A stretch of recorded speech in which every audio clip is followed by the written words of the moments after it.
Bom dia, pessoal. Espero que estejam todos bem. Vamos só aguardar aqui alguns minutinhos para o restante do pessoal entrar e a gente já começa aqui o nosso workshop.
Bom dia, pessoal. Dando início aqui, então, ao nosso workshop de certificação de segurança para Relying Parties do Open Banking.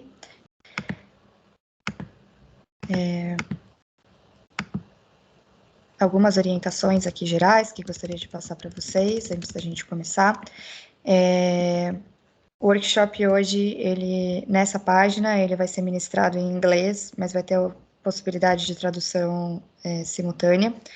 Para você participar, aqui você vai ter que entrar em 2 reuniões ao mesmo tempo, uma pelo Teams e uma pelo Zoom. Então, toda a parte de visualização aqui da palestra, do workshop, vai ser feita aqui pela página do Teams. E aí você entra aqui na reunião original, onde vocês já estão, e o Zoom é onde você vai ouvir o áudio em português. Para você poder fazer a configuração, aqui na página do Teams, se você estiver pelo computador, usando o aplicativo, clica nos 3 pontinhos que estão no canto superior direito, configurações do dispositivo, clica no símbolo do alto-falante e inativa o som do Teams aqui no computador. Quando você tiver alguma dúvida, você quiser perguntar, é só desativar aqui o símbolo do microfone para abrir o seu áudio. As perguntas podem ser feitas tanto em português quanto em inglês. Em paralelo, você entra no Zoom, no link que está aqui no chat. Pode ser pelo aplicativo ou pelo navegador, e assim você vai estar ouvindo o áudio do tradutor em português. Você não vai conseguir ativar o microfone pelo Zoom e não vai conseguir fazer perguntas através do Zoom. Todas as perguntas, tanto por texto, o uso do chat, devem ser concentradas aqui na reunião do Teams. Caso você esteja pelo navegador, usando o Teams pelo navegador, clica com o botão direito aqui na aba do Teams e desativar o som do site. E quando você quiser falar, você pode só clicar no microfone normalmente, não vai estar afetado. O processo para o Zoom é o mesmo, você clica no link do Zoom que está aqui no chat, tanto pelo aplicativo quanto pelo navegador, e você vai estar ouvindo o áudio. Se você estiver utilizando em 2 plataformas diferentes, a nossa sugestão aqui é que a de maior tela fique com o Teams. Se você tiver em 2 dispositivos, talvez pelo computador e pelo celular, então a gente sugere que você entre no Teams pelo computador, deixe o dispositivo sem som e ative o Zoom pelo celular e usa o áudio do celular, tá?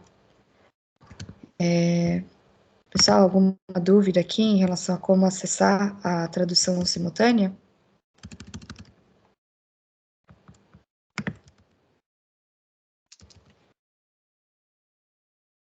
Ok. Então, podemos começar aqui. Então, o foco do workshop de hoje é discutir o processo de certificação de segurança Relying Parties, aqui para os participantes do Open Banking. Nós temos o palestrante aqui hoje, são membros da OpenID Foundation, que são os desenvolvedores dos testes, então a gente tem o Joseph e o Mike aqui, e agora eu vou migrar para o inglês. Hi Joseph, hi Mike, thank you for joining us today and for giving us this workshop. Joseph is an expert in the FOPI specifications. He has helped defining the security profile used in the UK open banking, and he is actively working on the security tests, security certification for open banking Brazil. So, thank you so much for the workshop. I'd like to give it to you now, Joseph, if you want to start. Great, thank you, Fabian. Let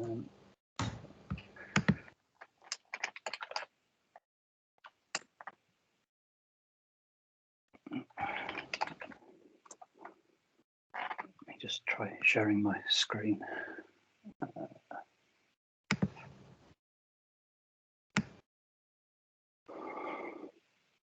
Hey, Joseph, this is Mike Les. While you're working to share your screen, I'll just highlight that during the workshop, I will post helpful links on topics that Joseph is covering in the chat. So be sure to monitor the chat window for links as we go through the workshop. Thank you. Great, thanks, Mike.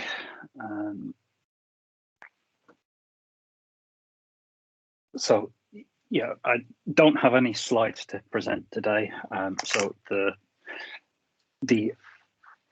aim of the workshop is to basically run through how to set up the RPS, and then how to run them and what to expect, and just a few hints and tips on what you need to include in your submission. So the place to start is always the instructions area on the OpenID website within the certification area, particularly for the Brazil RPs. There's a set of specific instructions here in the Open Banking Brazil FAPI RP conformance testing and certification overview.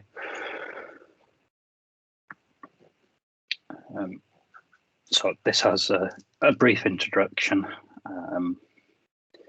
You've got the option to either use the cloud install of the suite, or for development purposes, you can run it locally, just to get a bit quicker turnaround. When you're actually running for your final set of results to submit to certification, you must use the cloud installation. So there's a brief bit of introduction to the test. I'm going to run through this live. There's some hints about exactly which options to select. Various instructions about exactly what needs to be configured. And details on how to contact us to get support.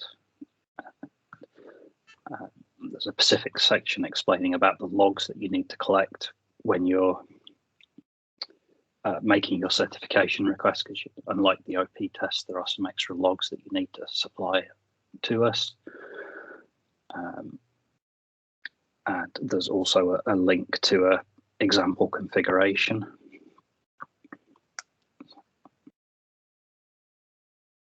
So this just has an example chunk of JSON and some notes about using it. This is what I'm going to use, so I'm just going to copy this so I can paste it into the Conformance Suite later. So this is the Conformance Suite. Let me just log out to show it from scratch. So this is the homepage of the Conformance Suite. So you're asked to log in here. There's no registration required or anything. The point of the login process is much just to protect your own data so that other people can't view your results until you're ready to actually publish them. So you can log in using either a Google account or a GitLab account. So I'm just going to log in with my GitLab account, which I'm already logged into. So that takes me straight into the suite. Then you go to the Create New Test Plan.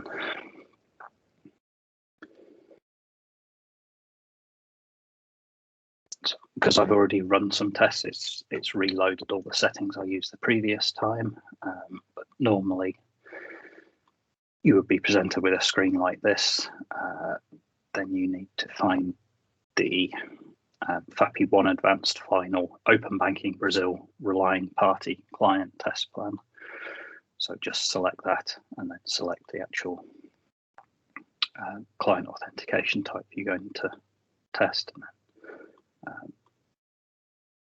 the other settings you're going to use. So each field has a bit of help if you hover over the little eye. So I'm going to use the example configuration. So I'm just going to switch to the JSON tab and replace everything that's there with what I copied from the web page earlier. And if you switch back to the form view, you'll see that it's all been populated into the fields as well. You can create your own configuration as well. In particular, it's generally a good idea to change this alias because this is a unique value that forms part of URLs when you're running on our cloud system. And if you use the same alias value as someone else, you'll not be able to run tests if they're running tests and vice versa. So it's best to pick a unique ID. So the configuration has various keys pre-provided. You can use your own if you want instead, which is explained how to do on the testing instructions and what the requirements are. You need to provide the client IDs you'll use, the public key for the client, the TLS certificate the client will use to authenticate, and there's also a second client which for Brazil is used with encrypted ID tokens, because it's mandatory for RPs to support encrypted ID tokens in Brazil because the banks are allowed to use them. So once you've got the configuration filled in, you press this Create Test Plan button. So that creates the test. So in all the tests and the test plans, this blue box at the top of near the top of the page tells you exactly what's going on. So this particular plan, you end up with all the tests are here twice. Once they have the auth request method set to by value, which is the usual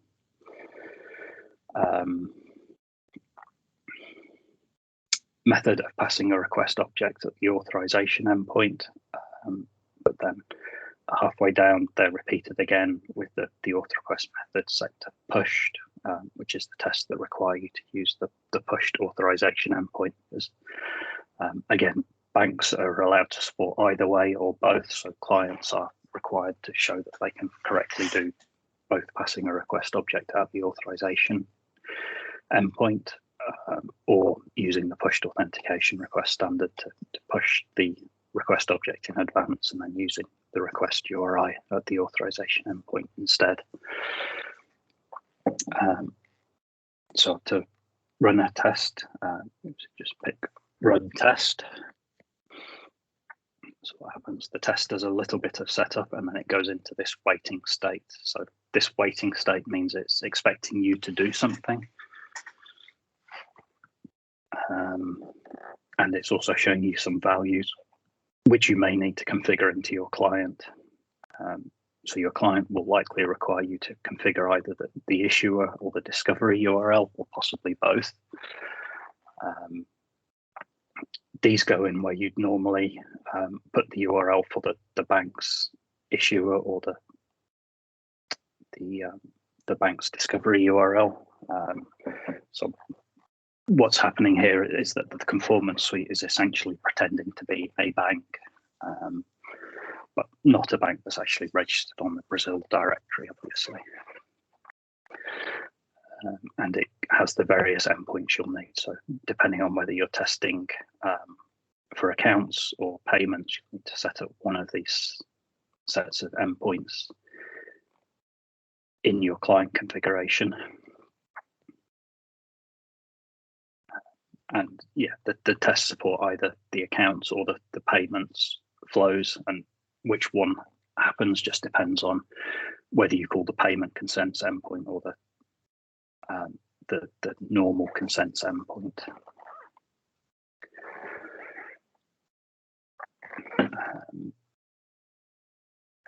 So let's say once you've put that configuration into your client, you tell your client to start an authorization. So depending on exactly what kind of test environment you've got, that might mean that you go to a development install of your relying party, your actual website app, and launch the process to connect a bank account. Or possibly in some cases, it might mean you've got a command line application that you run that's going to try getting the user to log in and collect the results and then make the necessary calls. As you can see, this particular test is testing what we call a happy path flow. So the client's expected to call the OpenID discovery endpoint, which is this discovery URL here. Then, because this is a pushed authorization request, we'd expect it to call pushed authorization endpoint to push the request to the authorization server, then call the authorization endpoint, which is where the user would normally enter their username, password, whatever, into the link. Because the Conformance Suite has just been a fake bank in this case, it doesn't require you to actually log in. It's just going to immediately redirect you to your relying party's registered redirect URL that was passed in the request with the authorization code, at least for the tests that are testing that's successful flow. And then you're expected to exchange that authorization code for an access token at the token endpoint, and then make a GET request to the accounts endpoint, or if you're using payments, you're expected to call the payment initiation API there with a correctly signed request and so on. So I have a slightly broken client that I'm now just going to run so you can see what happens when you run a client.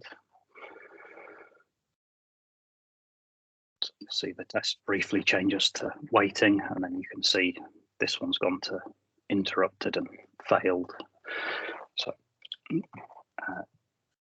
if we look at the log, you can see there's various steps happening, and everything that happens at each point is actually logged by the suite. So you'll see the client made an incoming request. It's fetched the OpenID configuration file. You can see what response the suite gave, which is all the server metadata here.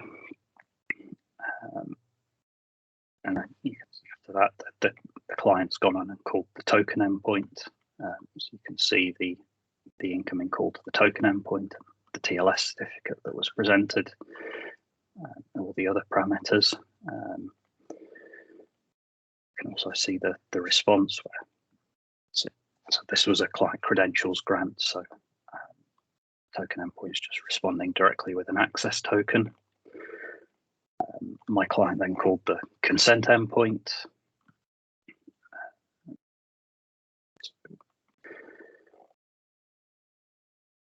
So you can see this is, in this case, I configured it to do payments. So it sent a signed JOT as the incoming body, which I can see here. So the test suite then does some validation on everything you've passed there. Checks the the JWS is correctly signed, and then you get a response, which you see for payments is a signed JOT as well. Then the client went on and called the pushed request endpoint. You get to see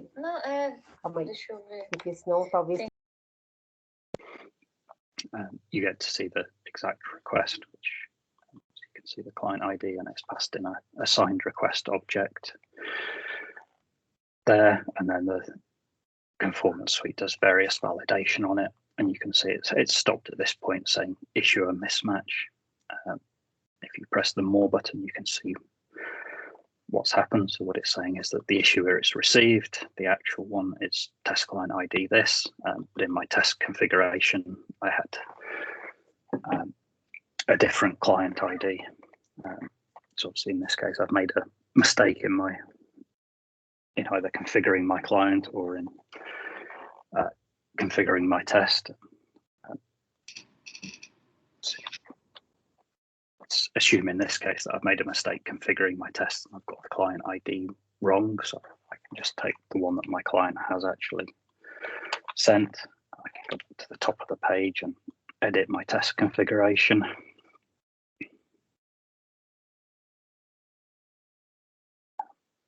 Change the client ID, create a new test plan. Just scroll back down to the test I was trying to run and start it again. And then if I run my client again,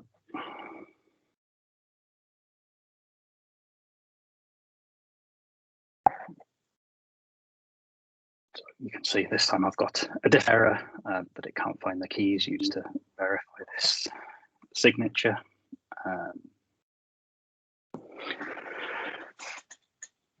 So again, it's just this kind of iterative process. So the mistake I've made this time is that I've given my client that I'm running locally a different key set to the one that the suite's configured with. So again, you need to go through and fix the configuration of your client, then run the test again, and so on. So as I say, that was the happy flow test. If we go back to the test plan, there's examples of.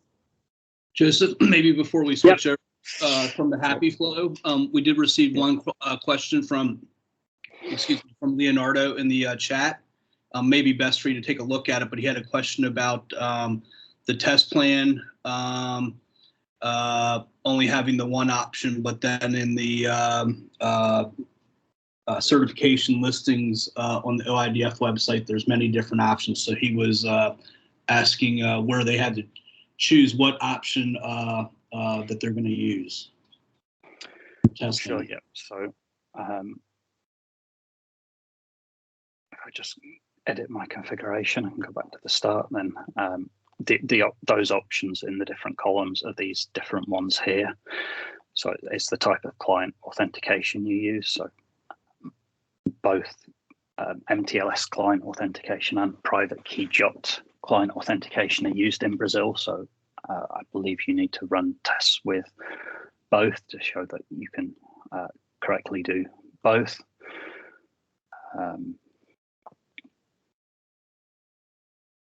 So I believe Brazil always uses OpenID. So this option is applicable. You can always use it, set it to OpenID. And then there's the option of the JARM response mode as well, which is what the other set of columns is.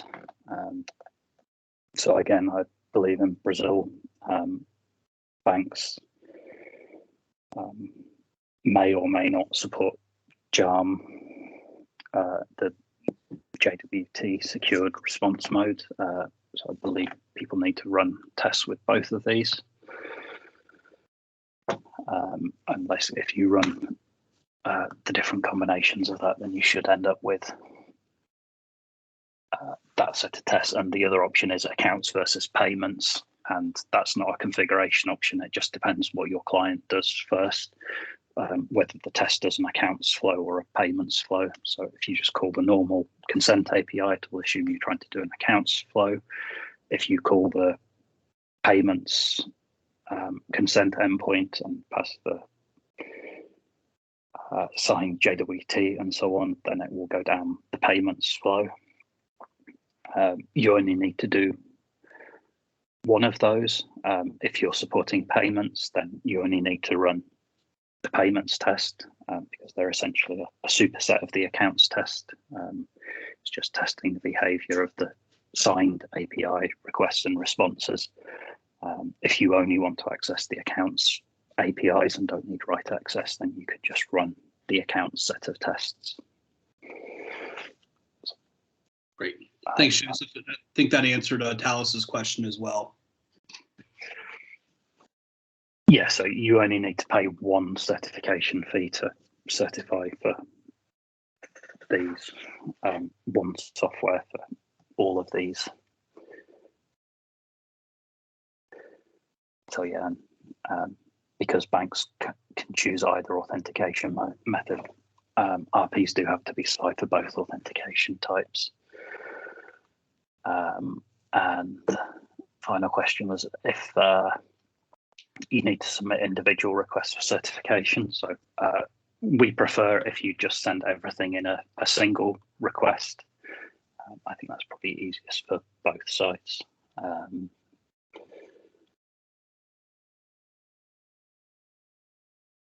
Yeah, so I'll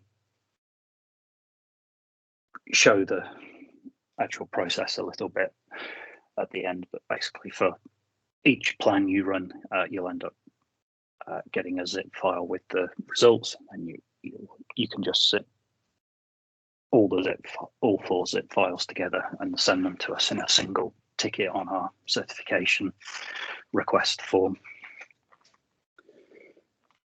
Great.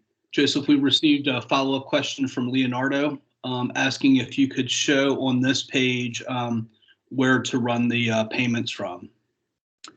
Yeah, so you don't select anything in the test configuration for payments or accounts. It's just when you actually run the test,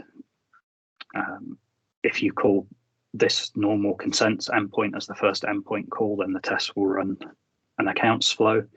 If you call the payments consent endpoint, then it will assume you're doing a payments flow. So if you want to test payments, you just configure that as your payments consent endpoint, and then the test will run the payments flow and expect you to provide a signed JOT at both the endpoints and so on.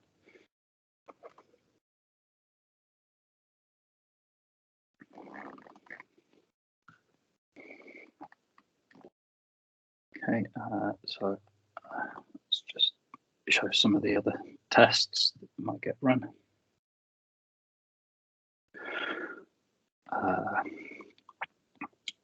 So there's another happy flow test that uses an encrypted ID token. So that just tests that your client can correctly decrypt the ID token and continue and do a happy flow. Again, all these tests, when you start running them, they have a box at the top that tells you a little bit about what the test should be doing. So this test uses the second client, which is, or client 2, which was configured for encryption. And when we look at the next test, so this tries, this is a negative test. So it tries sending an encrypted ID token back using the RSA 1_5 encryption algorithm, which isn't permitted in the Brazil specs. So the client is expected to register a failure then.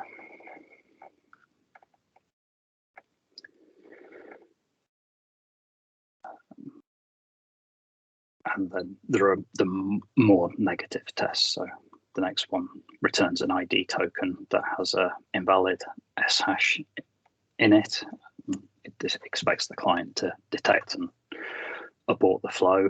And then there's a whole bunch of these that do different invalid things in the ID token and expect the client to detect the error and stop.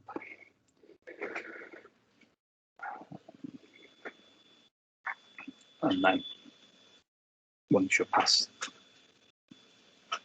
those tests, there's some tests at the token endpoint.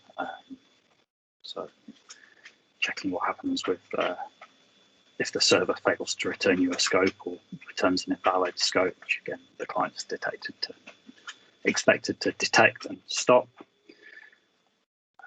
There's a test that covers refresh tokens. Make sure that the client is correctly detecting that a refresh token is being cycled, because that's currently allowed in Brazil. Just make sure you use the new refresh token in a subsequent call to the refresh token grant, and it checks that you use the access token that you got back with the last refresh token to actually access the resource at the end. Then there's another test that requires you to go through the DCR happy flow or happy path test.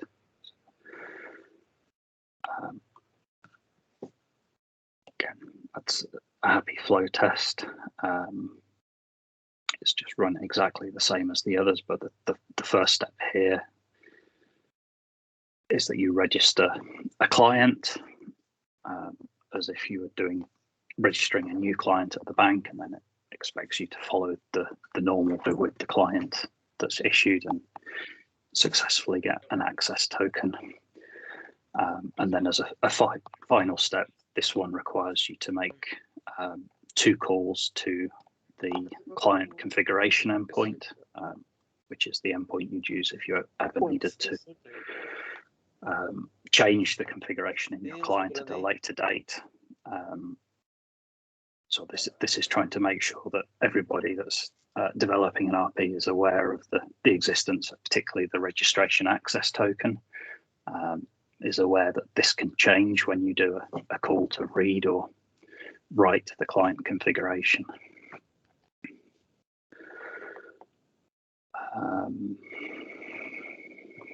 Joseph, we have a couple of questions. I want to go ahead and queue those up. So Leonardo had a follow-on question. If they run all, excuse me, if they run all the different RP tests and submit a certification request, what certification will they receive?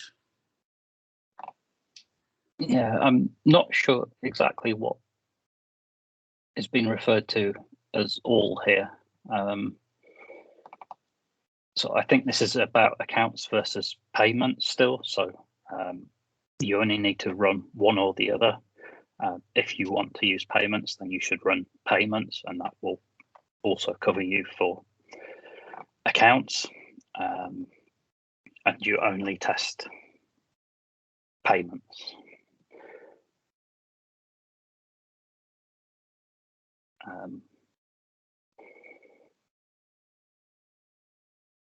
So sorry, I'm not following the question here. If you want to ask your question in Portuguese, Leonardo, then one of my colleagues, Domingos, might be able to help us get an answer to your question. Feel free to just ask on the chat. We have a question from Matthias about the tests with wrong scope and token endpoint response. I cannot remember exactly what that test returns. Let's see if it actually says. So it just returns a random scope value. So that means literally random, as in it'll be like a UUID or something.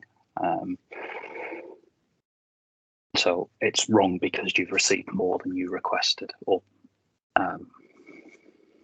yeah. Okay.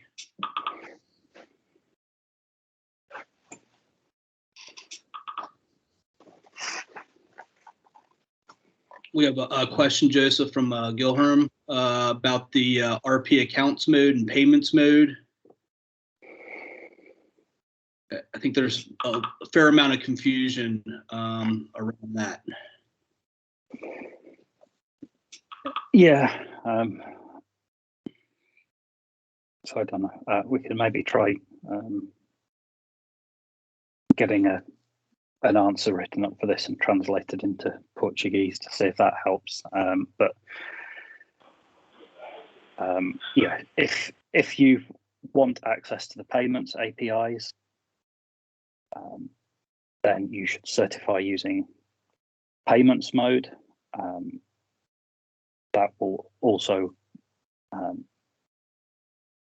give you access to accounts. So the only difference between accounts mode and payments mode really is that in payments mode, signed API requests and signed API responses are used. So essentially, if you can demonstrate that you can successfully make signed API responses, if you can make signed API requests and deal with signed API responses correctly, then you've proved that you can do either variant correctly and you get access to both sets of APIs. If you only want access to accounts, then just run the accounts test and you don't have to worry about signed requests and responses. Obviously, you won't then get access to the payments APIs. Joseph, just two other points. Victor had a question about the logs when sending submissions, so probably best to table that until we get to that point when you walk through the submission process. And I'll just also note that Fabian just shared with me that there is a number of questions that came in prior to the workshop yesterday that we'll queue up at the end of the demonstration. Okay, great. So Leonardo has posted some more images, so I'll just try and cover this. So if you run with payments, then you will get an entry somewhere in one of these 4 columns, but you need to run the test 4 times to get each payments column. So when you're running with payments, or whichever you're using, you need to run multiple test plans. So you need to run once with MTLS, you need to run once with private key JOT, and then you need to repeat those using the plain response mode and using JARM to get all 4 sets of submissions.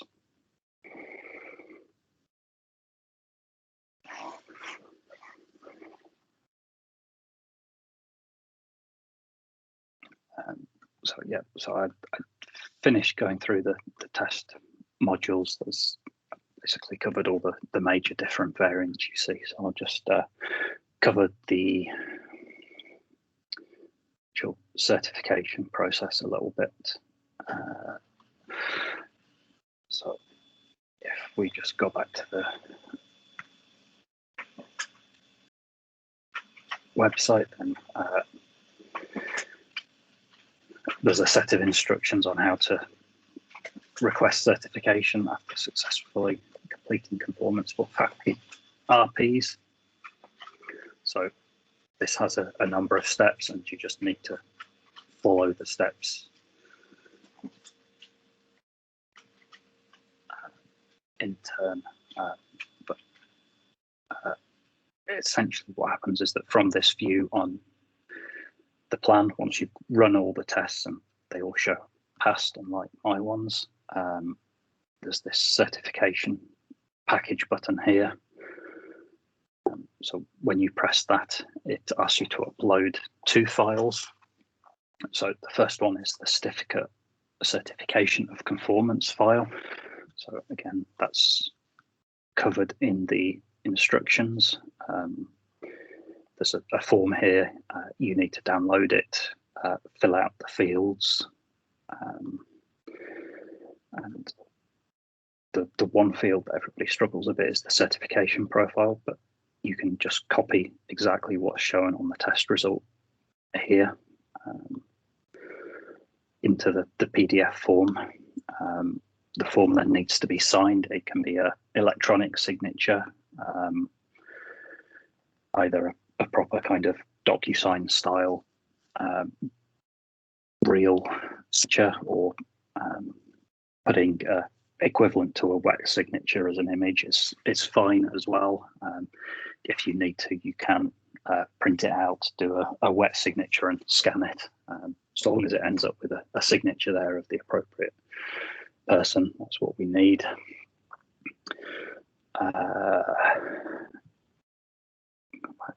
So then once you've got that file, you just upload it here.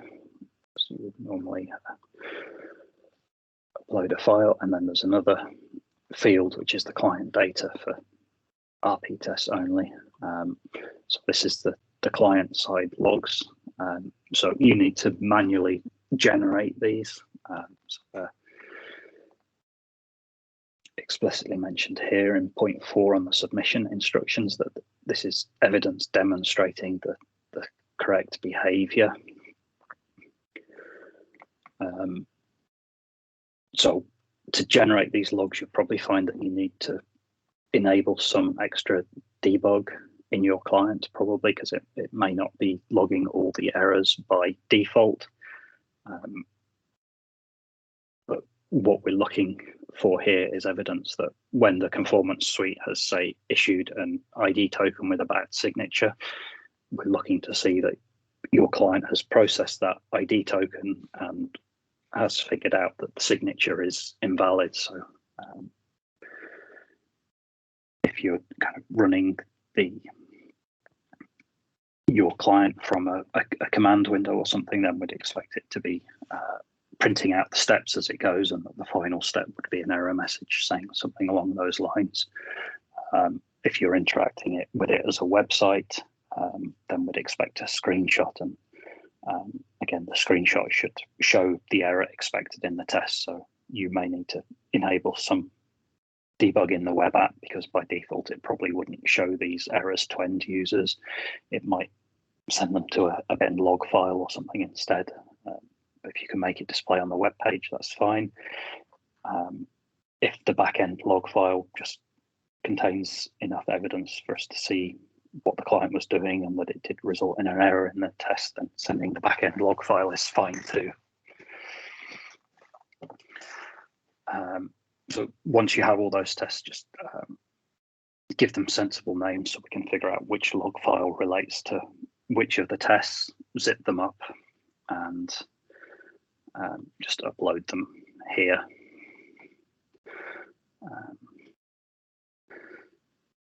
And then press the Prepare Certification Package button. So that will download a website. That will download a zip file to your local machine, and that's basically the zip file that you'll then send to our website. If you look at the end of here, there's a link to the certification request form.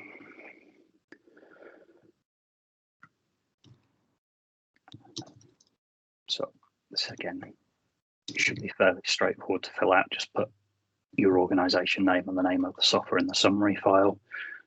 Include in the description anything that we might need to know.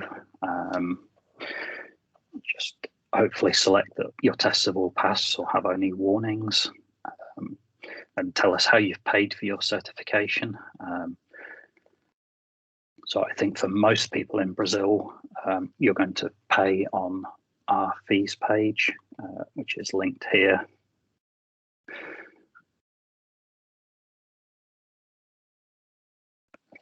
So it's just a form where you need to put in a few details. If you're a member of the Brazil Wine Party Slack community, which is highly recommended, and there should be a link to join it around somewhere, then anybody that's in that community can request a discount code that gives access to the OpenID Foundation membership pricing for these tests without you actually needing to join as a member of the foundation. And then you need to select the FAP ERP tab here. So, I'm logged in as a member here, so I'm getting the $1,000 pricing, and then you can just make a payment with PayPal, or if you prefer, you can request a manual invoice to be paid via a bank transfer. If you're going for that option, I recommend doing that option now and getting the paperwork process kicked off, as that tends to take a while. Not at our side, it tends to be the bank's procurement teams that slow things down. So if you can pay with a credit card via PayPal, that's definitely the best way.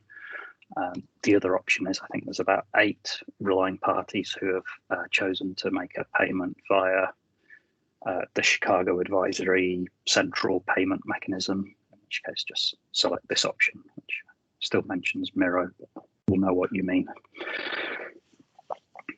I think that should cover all the choices. And there's a field for regulatory regime, and if you just fill that as in as Brazilian financial institution, that just lets us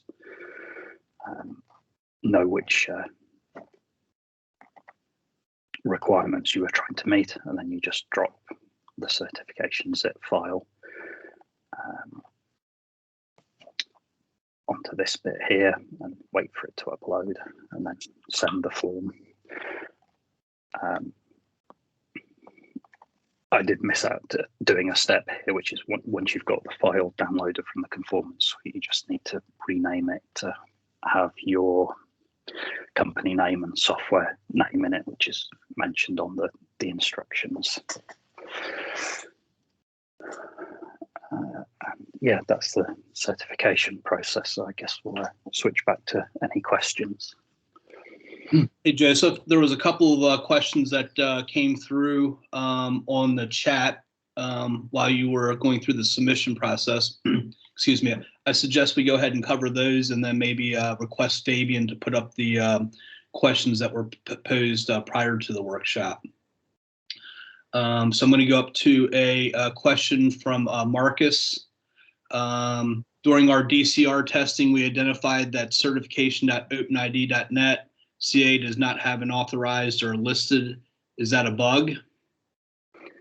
No, that is expected behavior. So the Conformance Suite is doing its best impersonation of a Brazilian bank, but obviously it doesn't have the Brazilian Pacific certificates.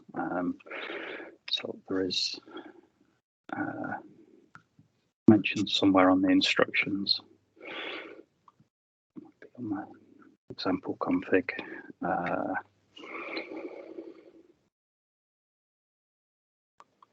That you may need to just disable a couple of checks in your client just so it accepts the public PKI certificates that the certification suite is using.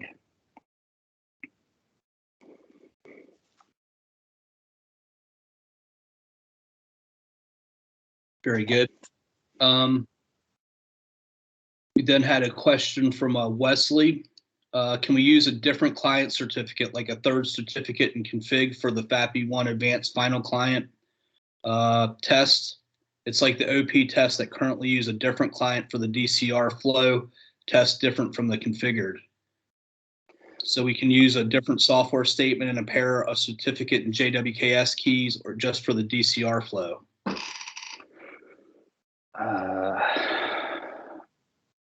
So there is no option to do that currently. If it's an absolute hard requirement, can you raise an issue in the suite's issue tracker and explain why? But I think we've already had about 5 certifications through, so I think people are certainly finding it possible to pass all the tests without needing to use that separate certificate.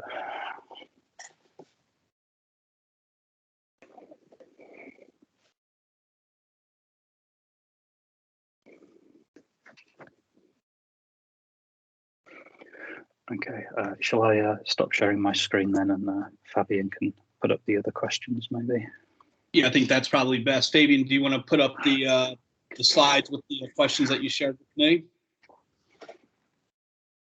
Sure, just a second. Thank you.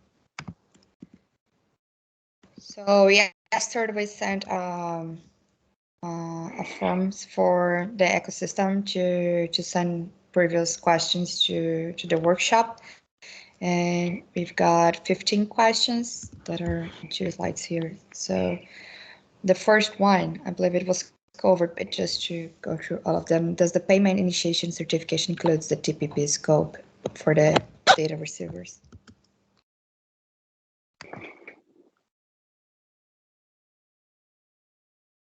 I don't actually quite understand that question. Now here would be if the phase 3 RP scope, the certification also includes the certification for the phase 2. Yes, that's correct, yes.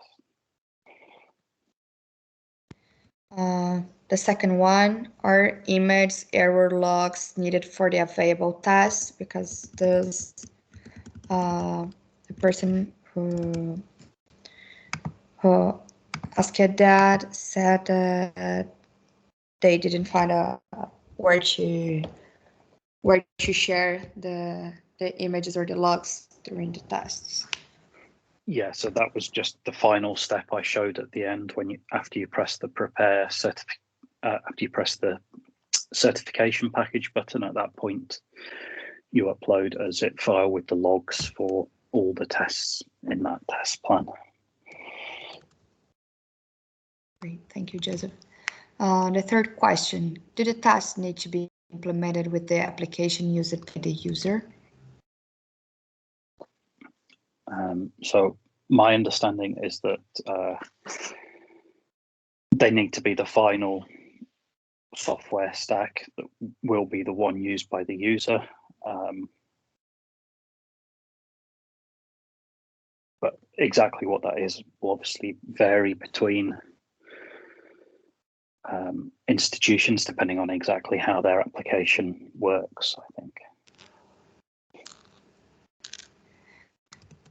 So the fourth one, it's related with the questions you were answering previously. So how is it going to be validated if the certification is for payments or accounts? Or is it by the URL? Is it by the client, the certification logs? So when someone submit a certification, how do you know how they indicate if it is for a signed or unsigned scope? Yeah, so it's really by looking at the URL that they used, which you can see on the results page in the Conformance Suite. You can see if the first endpoint they called was the accounts consent endpoint or the payments consent endpoint. Thank you. The fifth one, could you detail the redirector URI parameter, please?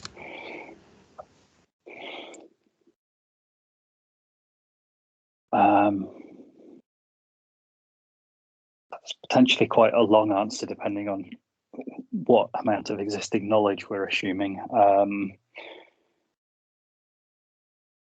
So I mean, the redirect URI would be a URL on the TP. I forget which terms we're using in Brazil. In the relying party's website, that is the one that the bank would normally send the authorization code to. So it's just that URL. So if you've reconfigured the software and you've deployed it locally on your machine, then there's a good chance that would be a local host URL or something of that nature.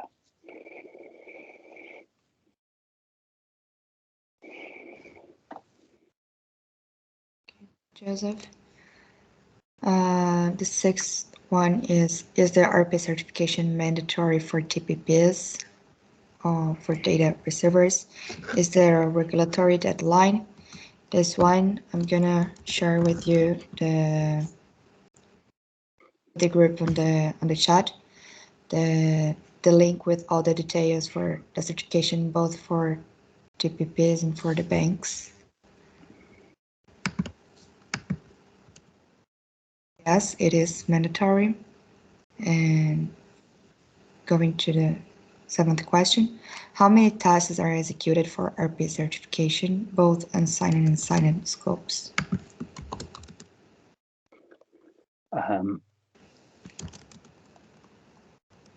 So I think the test set is about 25 tests, and you need to run them for the different combinations. So I think that would work out to be 200 tests in total. I mean, once you've gone through, set the expectation will be that you've fixed any problems in your client, and you should just find that the later ones pass unless you've done something wrong in one of the particular cases that's been changed, if that makes sense. Sorry.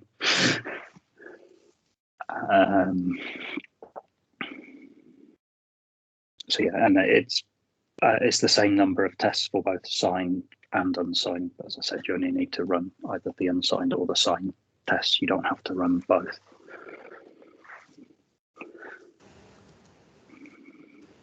Going to the last one on this page, is there a spreadsheet website description detailing each of the tasks?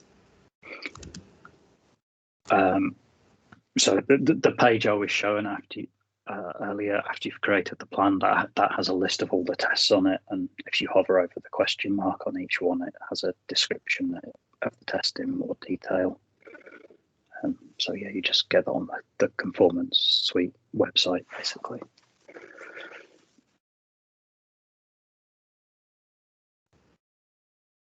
Going to the next page, Do I need to be registered on production to run the test, or can I run it on Sandbox? You must not run these tests using any production certificates, is my understanding. So yeah, it needs to be run on Sandbox. What are the technical prerequisites needed before running the test? Example, digital certificate.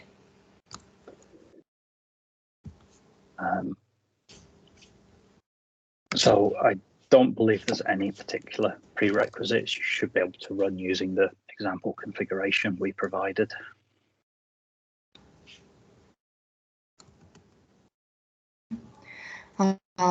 Does the RP certification must consider all the implementation methods, MTLS, private key, MTLS YARN, private key YARN?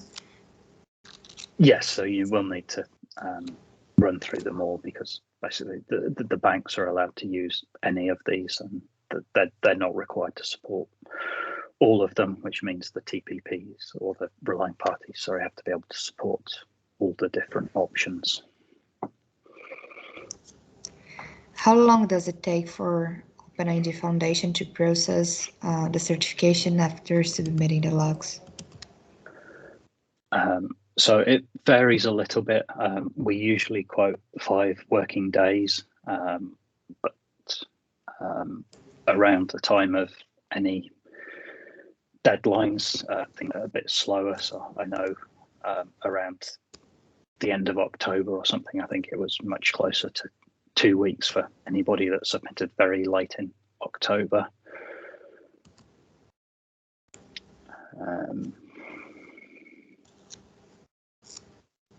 So yeah, but it should be under 5 days unless we get another deadline that's resulting in lots of submissions. Does this time consider the time for the publication on the website, on the OpenID website? Yeah, so as soon as we've processed the certification and determined you've met the requirements and submitted the right log files and have paid and so on, then the publication onto the website is essentially immediate. It's the next step just after we've verified your results.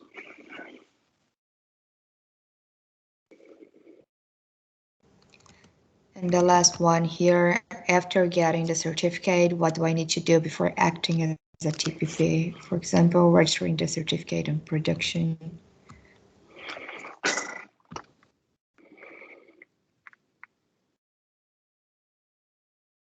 So yeah, I presume that question's for a non-OIDF person on the Brazil side. So I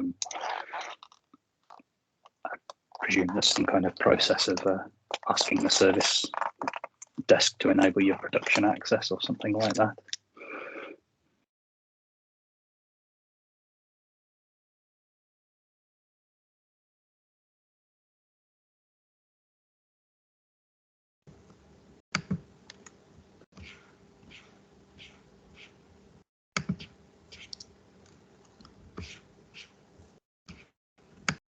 I'll try.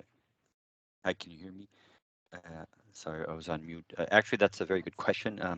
But in any case, part of that is there's been actually a central bank proposed, and we will be discussing a formal process of tests for the before entering into production. So that will still be defined.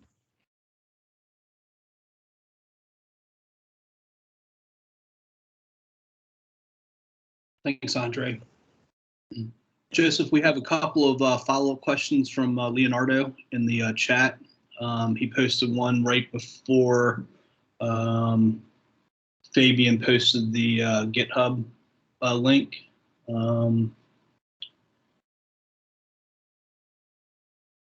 It's about private key.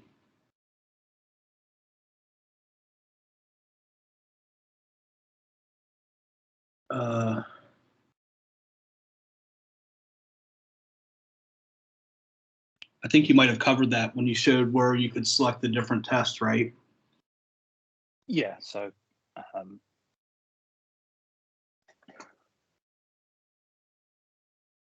Yeah, that's a different profile. Sorry, this is Domingos. So that's a different profile. You need to submit a new request, but there's no fee on it, right? You can also submit run the combinations of the profiles, and submit it in one single request, uploading the entire logs in each profile. We will process it and grant different profiles in one single request. That also works.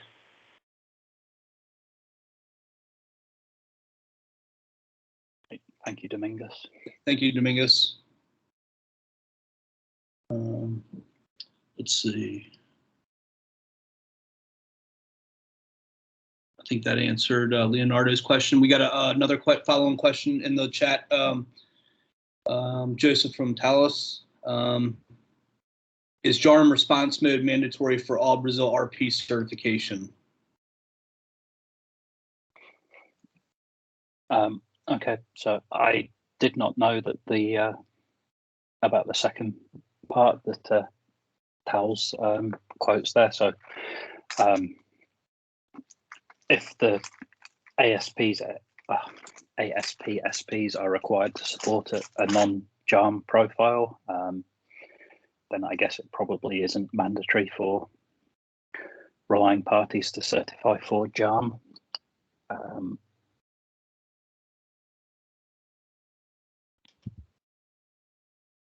Yeah, we may just need to double check that one with Andre or something as part of this process for getting people onto production.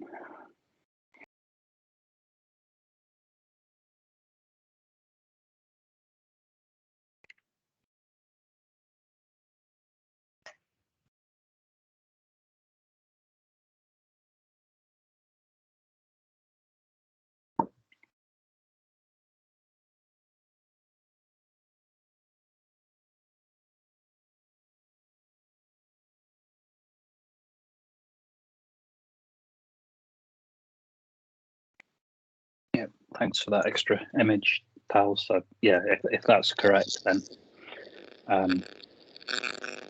I presume relying parties would only need to certify for JARM if they wanted to use JARM for some reason.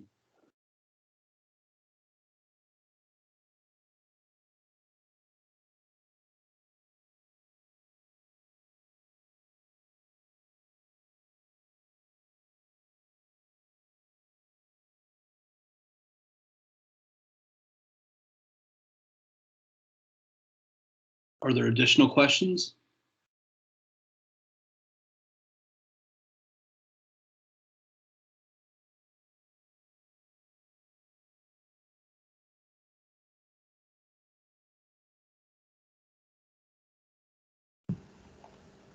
If you have a question, you can raise your hand or send it in the chat or open your microphone.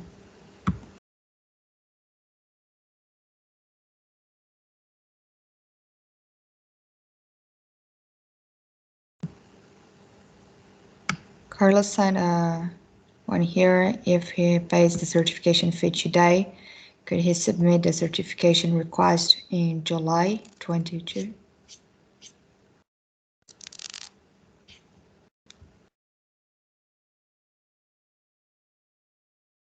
Yeah, we're gonna have to take that offline. The original intent was for the discount codes to expire at the end of December. I know there's been some shifting milestones, so we'll need to reconsider what the time frame is for that, and we'll communicate that to Chicago Advisory so that they can communicate to the ecosystem.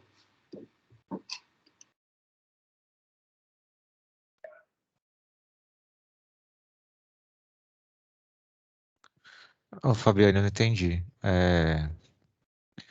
Então, mesmo se eu pagar agora, para aproveitar esse desconto, eu tenho que tirar a certificação até o final do ano, senão eu perco o voucher, digamos assim.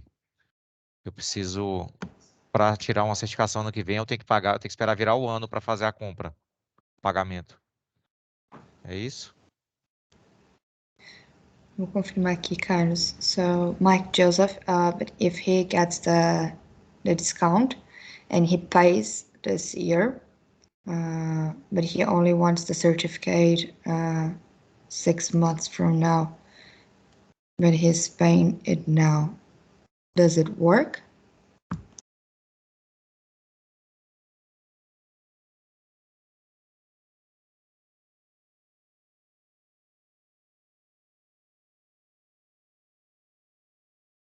I think we'll need to confirm that one offline, because that is not a situation we had expected to happen. Yeah, if whoever was asking, sorry, I lost track, could maybe drop us an email at the certification team address, then we'll make sure he gets an answer. Mas talvez em todo caso existe uma necessidade específica de pagar antecipado, porque você pode esperar para pagar também. Você pode se juntar à comunidade lá do Slack e só.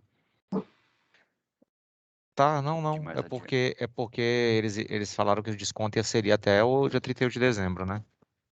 Ah, tá. Perfeito. Então, entendeu? Entendi. Ano que vem eu não garanto. Em janeiro eu não garanto que eu vou ter o desconto, mas no meu roadmap Não, entendi o ponto. eu Claro. não consigo terminar a implementação até final de dezembro, entendeu? É isso, a minha dúvida é essa. Se valeria a pena, ou se eu poderia Claro. pagar antes para garantir o desconto e continuar com a minha implementação, ou Perfeito. eu deixo virar o ano logo, porque já que eu não vou terminar antes mesmo. Essa é a minha dúvida. Oh, perfect. Yeah. So the question, the question came up as because they believe they might not be able to be ready to get their certificate before the end of the year, and in the understanding that the discount only applies until the end of this calendar year, they obviously may be interested in paying upfront to ensuring that they get the discount, but only being certified sometime next year.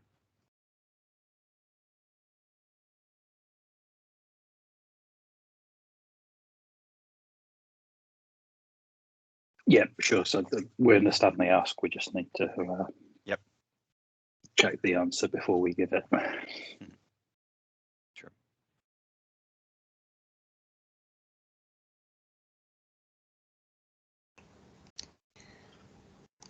Então, Carlos, eles vão confirmar aqui e assim que tiverem a informação eles vão entrar em contato. Sim. A gente pode mandar um informe Tá bom, para o se ecossistema. Não, então, mas eu entro em contato ou vocês já vão perguntar e já mandam informe? A gente pode fazer a comunicação. Pode? Tá bom, obrigado. Imagina. Mais alguma pergunta aqui, pessoal?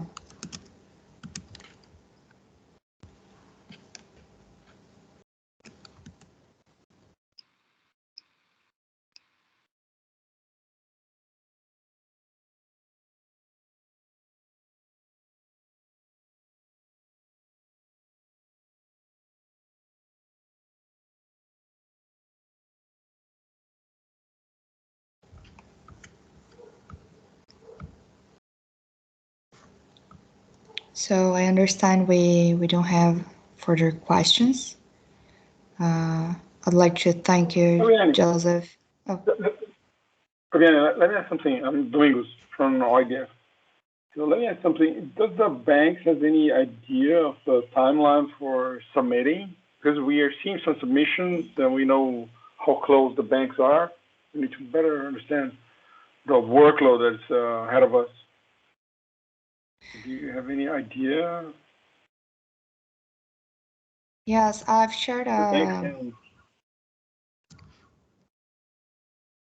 have shared a link on the chat. I'm gonna send it again. It has some guidelines for certification for both unsigned and unsigned scope. The deadline for unsigned scope to act as for a data receiver, it's 3rd of November. The deadline for relying party is just prerequisite to act as a payment initiation.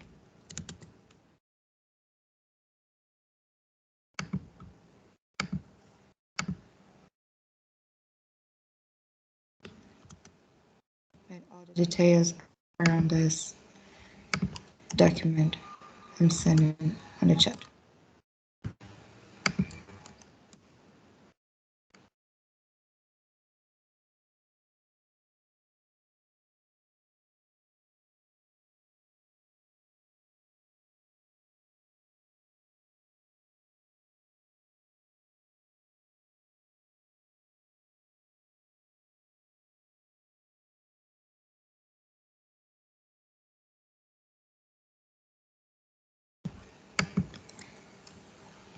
Any other questions?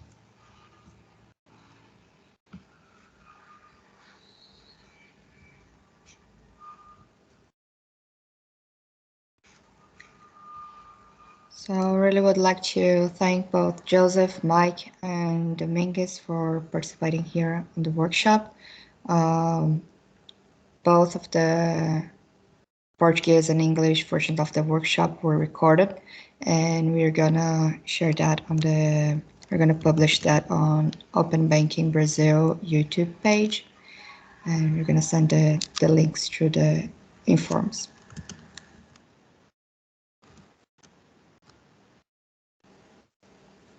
Thank you so much. Wish you a good day. Thank you. Great. Thank you. Thank you, See you Fabian. later. Thanks, everyone. Bye.